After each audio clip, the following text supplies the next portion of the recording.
خب سلام. توی همایش امروز پارچ من نئومکس ارائه میزکار کازمیک رو بر عهده گرفتم و قراره که در مورد تاریخچه این دسکتاپ، ساختارش، ویژگی‌ها و برنامه‌های مختلفش صحبت کنم. احتمالاً نام سیستم 76 قبلا در کنار توزیع خوشنام پاپ او اس به گوشتون خورده باشه. شرکتی که به خاطر تولید لپتاپ ها و رایانه های رومیزی از پیش همراه شده با گنو لینوکس و بدون اینتل منیجمنت انجین شناخته میشه. همونطور که اکثر شماها شناخت دارید، اگر کاربر این ویدیو هستید بعید بدونم نشناسید. این شرکت به توزیع اوبونتو بیس پاپ او اس هم میپردازه. البته این توزیع همون اوبونتو با پیشگزیده های فراوان سیستم 76 بود که بعدها با این نام عرضه شد.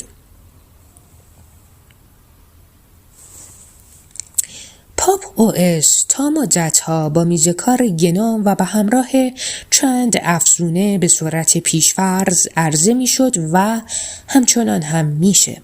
این وضعیت همچنان پایدار بود تا به اینکه تیم سیستم 76 حدود 2-3 سال قبل تصمیمی مبنی بر توسعه میزکار جدید بر پایه دسکتاپ گنو گرفت. اگرچه مدتی نگذشت که مسیر این تیم دچار تغییراتی اساسی شد و نظر اونها به سمت دیگه‌ای سوق یافت. شروع از صفر و توسعه میزکاری کاملا جدید.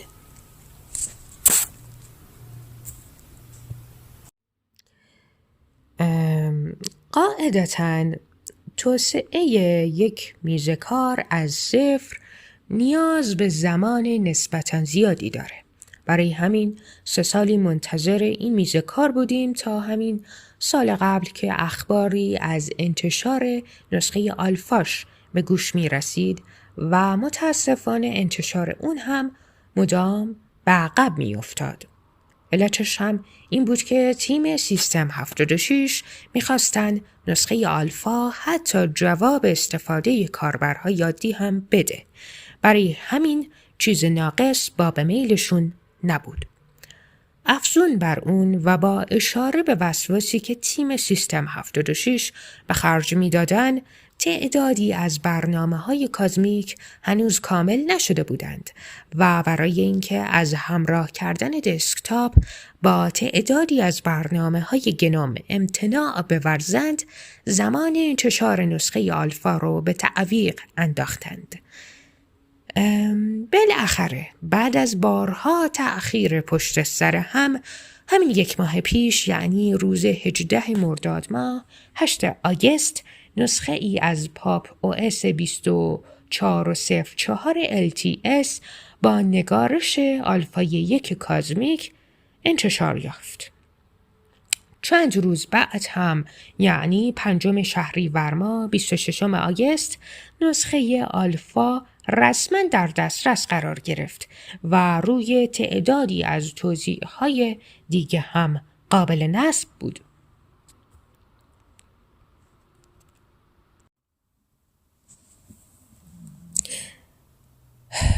اما هر پروژه‌ای نیاز به برند سازی داره تا به درک اهداف و ماهیت‌های برنامه کمک کنه و هویت به خصوصی به اون ببخشه. شعار و لوگو 2 چیز مهم توی برندینگ به شمار میان. اول از شعاری که سیستم 76 برای برند کازمیک در نظر گرفته حرف میزنیم. Visions enacted, users empowered. تصورات تحقق یافته، کاربران توانمند شده. تصورات تحقق یافته به امکانی که کازمیک برای توسعه دهنده ها فراهم میکنه تا تجربه های کاربری در نظر گرفته شده خودشون را برای کاربرها ایجاد کنن اشاره داره. کاربران توانمند شده هم به این معنی هست که به موازات آزادی توسعه دهندگان، کاربران نیز میتونن محیط میز کارشون رو به دلخواه خودشون تنظیم کنن.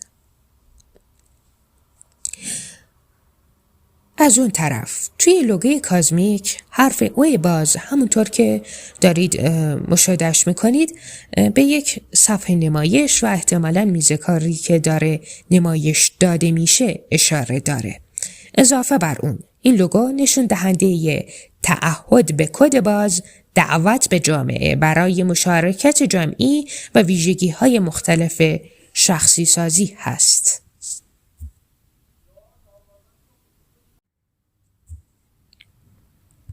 در ابتدا ممکنه این دسکتاپ یک کپی برداری از گنوم به نظر برسه. پس بهتره یک کمی هم از ساختار این میز کار جدید صحبت کنیم تا تفاوت‌های این دو میز کار بیشتر آشکار بشن.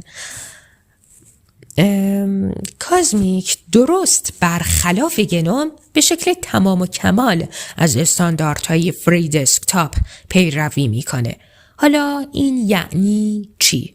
استانداردهایی که توسط فری دسکتاپ تعریف میشن به جهت یک پارچگی و هماهنگی برنامه‌های آزاد و میز کار هاست. در واقع فری دسکتاپ دستورالعمل‌هایی رو برای نحوه تعامل برنامه‌ها با فایل سیستم، استفاده از دایرکتوری‌های استاندارد و پروتکل‌های شبکه، نحوه تعریف، تنظیم و قرارگیری پنجره‌های برنامه‌ها در محیط میز کار، شیوه مدیریت فونت‌ها در سامانه و یا سازماندهی منوها و میانبرهای صفحه کلید ارائه میده. همگی اینها در مجموع منجر به کاهش پیچیدگی توسعه و افزایش هماهنگی و یکپارچگی برنامه‌ها میشن. و اما مورد بعدی، برنامه نویسی واکنشگرا یه مدل برنامه نویسی هست که توسعه نرم افزار با اون باعث واکنش آنی و بیدرنگ برنامه‌ها نسبت به تغییرات صورت گرفته در داده ها میشه.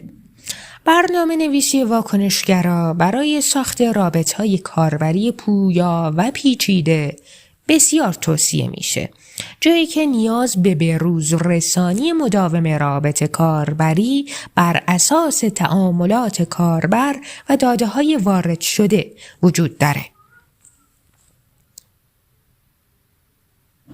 حالا این موضوع چه ارتباطی به کازمیک میتونه داشته باشه؟ توی کازمیک از اونجایی که از کتابخانه آیست در ساخت رابطه کاربری بهره گرفته شده و این جعبه افزار نرم افزاری به لطف اینکه خودش با زبان برنامه نویسی راست توسعه یافته، از معماری سیف، معماری ماژولار و برنامه نویسی واکنشگرا پشتیبانی میکنه. این نکته میتونه نقطه مثبت کازمیک نسبت به بقیه میز کارها باشه، چون چنین ساختاری منتهی به سرعت و امنیت بیشتر در استفاده از میز کار خواهد شد. از طرفی به رغم گنوم و برنامه‌های اون که ساختار یک پارچه ای دارند، معماری ماژولار باعث آسودگی بیشتر توسعه دهنده ها میشه. یعنی نیاز نیست که برای هر تغییر در میز کار یا برنامه‌های اون مجدد کل کد رو کامپایل کنید.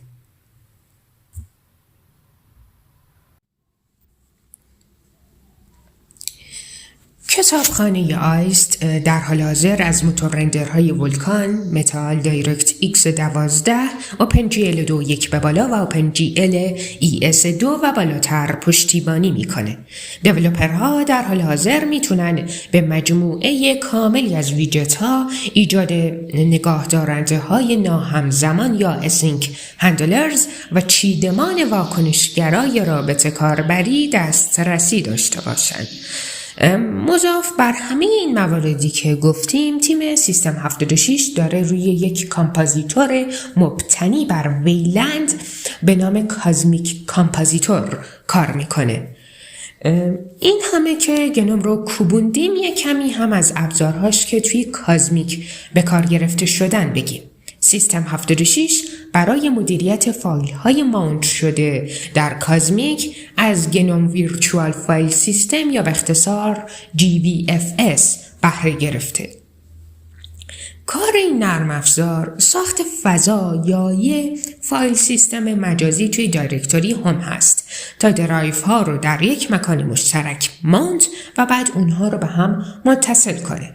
اینطور تصور کنید که یک درایو مبتنی بر شبکه مثلا FTP و چند درایو فیزیکی رو به رایانتون متصل کردین. بعد از ماونت اونها توی دایرکتوری .gvfs به عنوان زیر شاخه‌ای از همتون متصل میشن. به همدیگه متصل میشن. مزیت استفاده از این ابزارها میتونه دسترسی آسان‌تر به درایوهای مختلف باشه. برای همین توی کلاود هم اصلا یه چیز پرکاربرد به شمار میاد.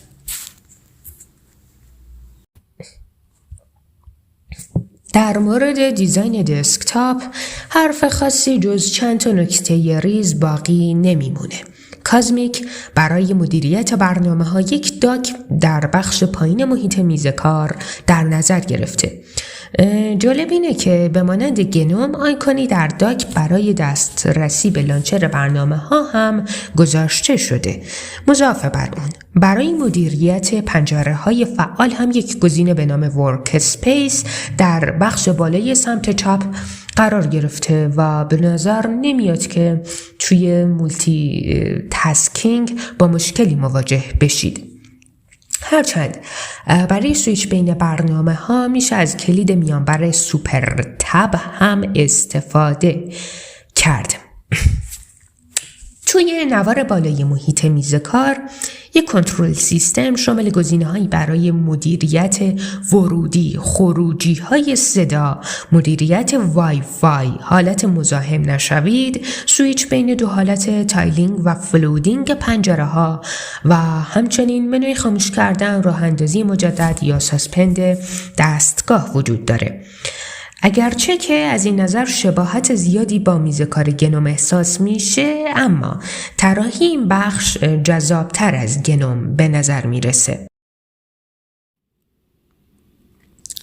تا الان برنامه‌های پرکاربرد و اصلی به مجموعه کازمیک اضافه شدن و قطعاً پاسخگوی استفاده روزمره خواهند بود. از اون طرف توی رابطه کاربری امکانات اصلی فراهم هستند و فکر نکنم که از این نظر با مشکلی مواجه بشید. برنامه‌ها و امکانات گنجانده شده در کازمیک عبارتند از کازمیک ادیت برای ویرایش فایل‌های متنی یا نوشته‌ها، پاپ لانچر نرم افزارها در محیط دسکتاپ، کازمیک ستینگز برای تنظیم میز کار شامل شبکه، رمز عبور، شخصی سازی و موارد دیگه، کازمیک استور فروشگاه برنامه‌ها، کازمیک RANDR برای مدیریت نمایشگرهای متصل شده در محیط ویلند، کازمیک تگز برای برنامه ریزی، سازماندهی و مدیریت وظایف، کازمیک اسکرین شات برای نما گرفت از پنجره ها یا محیط میز کار، استلر شات ابزاری توسعه یافته با زبان برنامه نویسی راست برای پشتیبانگیری ایمن از داده ها، پنل اوورفلو منوی در نوار وظیفه که مدیریت برنامه های در حال اجرا رو آسان تر میکنه، ویرچوال دسکتاپس ایجاد دسکتاپ های مجازی برای سازماندهی بهتر و دسته‌بندی تاسک ها، بلر افکت محو شدگی برای منوها و پنجره ها، OSD یا همون آن اسکرین دیسپلی ابزاری برای نمایش سریع تنظیمات صدا و روشنایی در صفحه بدون نیاز به باز کردن پنجره‌های اضافی و آخری هم دیسپلی میرورینگ، قابلیتی برای نمایش همزمان تصویر در حال پخش بر روی چند نمایشگر مختلف. همونطور که گفتم 5 شهریور ماه نسخه آلفای کازمیک رسما رونمایی شده بود. البته به این معنی نیست که این میز کار فقط برای توزیع پاپ او اس یا قرار شاهد انحصارش برای این توزیع باشی. اصلاً یه بخشی از فلسفه کازمیک تعهد به کد باز و دعوت به مشارکت جمعیه. توی اول ارائه هم اشاره شد که این میز کار برای تعدادی از توضیح‌های دیگه هم عرضه شده. در حال حاضر سیستم 76 کازمیک دسکتاپ رو برای آرچ، فدورا، نیکس او اس، اوپن سوزه، اسپرنت او اس، ریداکس او اس و کچی او اس منتشر کرده. البته که پارچ هم یک ایزوی آنستیبل با این میز کار برای بارگیری در دسترس قرار داده و میتونید ازش استفاده کنید.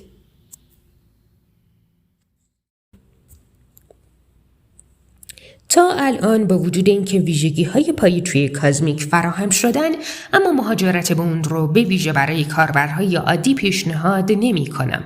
ممکنه حتی در استفاده عادی هم با یک سری باگ‌ها مثل بالا رفتن ناگهانی مصرف سی پی یو مواجه بشید که خب طبیعی هم هست.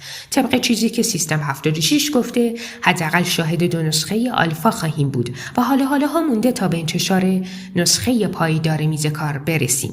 مورد منفی دیگه هم که به چشمم خورد و همچنان برمیگرده به آلفا بودن ریلیز فعلی، کویر بودن کازمیک ستینگز، یعنی ویژگی های خاصی برای مدیریت سیستم توش وجود نداره، نبود انیمیشن در حالت ورک اسپیس و البته نداشتن میانبر برای تغییر زبان هست. به شخص نبوده میانبر تغییر زبان تا جایی برام غیر قابل تحمل و آزاردهنده شد که تصمیم به حذف میز کار گرفتم.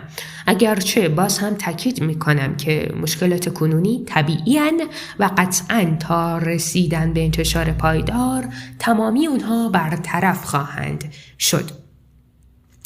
خب موضوع ارائه به پایان رسید و بایستی در بخش آخر از موارد لازم دیگه هم صحبت کنم. اول اینکه امروز روز آزادی نرم افزاره و اتفاقاً همایش پارچ به همین مناسبت برگزار شده. نکته دوم و آخر اینکه ملزم میدونم از چند تا دوست عزیز بابت کمک کردن توی تکمیل ارائه کمک کنم، در واقع تشکر کنم. عرفان خیراللهی، ایفرد، امیر حسین پناهی فر، بنیامین، ایلیا، علیرضا، انوشا، خشایار، پتروس و برخی دوستان دیگه که نامشون در ذهنم نمی گنجه. پایان.